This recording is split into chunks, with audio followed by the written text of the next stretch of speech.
Iran की मिसाइलों के सामने दम तोड़ गया इजरायली सुरक्षा कवच, 30,000 मकान तबाह, युद्ध में हार गए नेतन्याहू।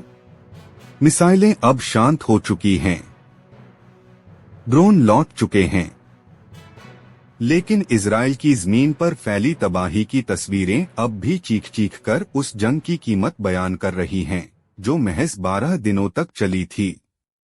यह युद्ध 13 जून 2025 को शुरू हुआ, जब इजराइल ने दावा किया कि ईरान परमाणु हथियार बनाने के बेहद करीब है। इसके जवाब में इजराइल ने ईरान के न्यूक्लियर और मिलिट्री ठिकानों पर हमला कर दिया।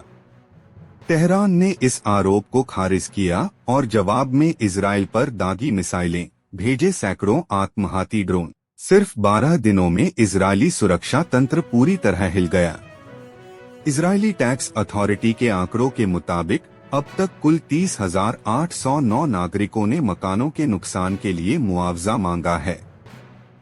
3,713 लोगों ने गाड़ियों को हुए नुकसान के लिए और 4,085 ने मशीनरी व अन्य सामान के लिए शिकायत दर्ज की है। असल संख्या इससे कहीं ज्यादा हो सकती है, क्योंकि कई नागरिकों ने अब तक शिकायत दर्ज नहीं कराई है। इस छोटे से युद्ध में सबसे बड़ा झटका इजराइल के दिल तेल अवीव को लगा है। सिर्फ इसी शहर से 25,000 से ज्यादा आवेदन दर्ज हुए हैं। तेल अवीव के बाद दूसरा सबसे अधिक प्रभावित शहर अश्कलोन है, जहां 10,793 शिकायतें दर्ज की गई हैं। इन दोनों शहरों में मिसाइलों और ड्रोन्स ने जनजीवन को पूरी तरह अस्त-व्यस्त कर दिया है। सरकार ने अब तक यह साफ नहीं किया है कि कुल आर्थिक नुकसान कितना हुआ है और मुआवजे की प्रक्रिया किस तरह चलेगी। लेकिन एक बात स्पष्ट है, इस युद्ध की कीमत इजराइल को लंबे समय तक चुकानी होगी, न सिर्फ आर्थिक रूप से बल्कि सामाजिक और मनोवैज्ञानिक स्तर पर भी। इस पूरे संघर्ष में अमेरिका ने भी हस्तक्षेप किया।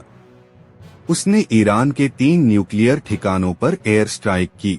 आखिरकार 12 दिन की तबाही के बाद अमेरिकी राष्ट्रपति डोनाल्ड ट्रंप के ऐलान के साथ सीज फायर लागू हुआ।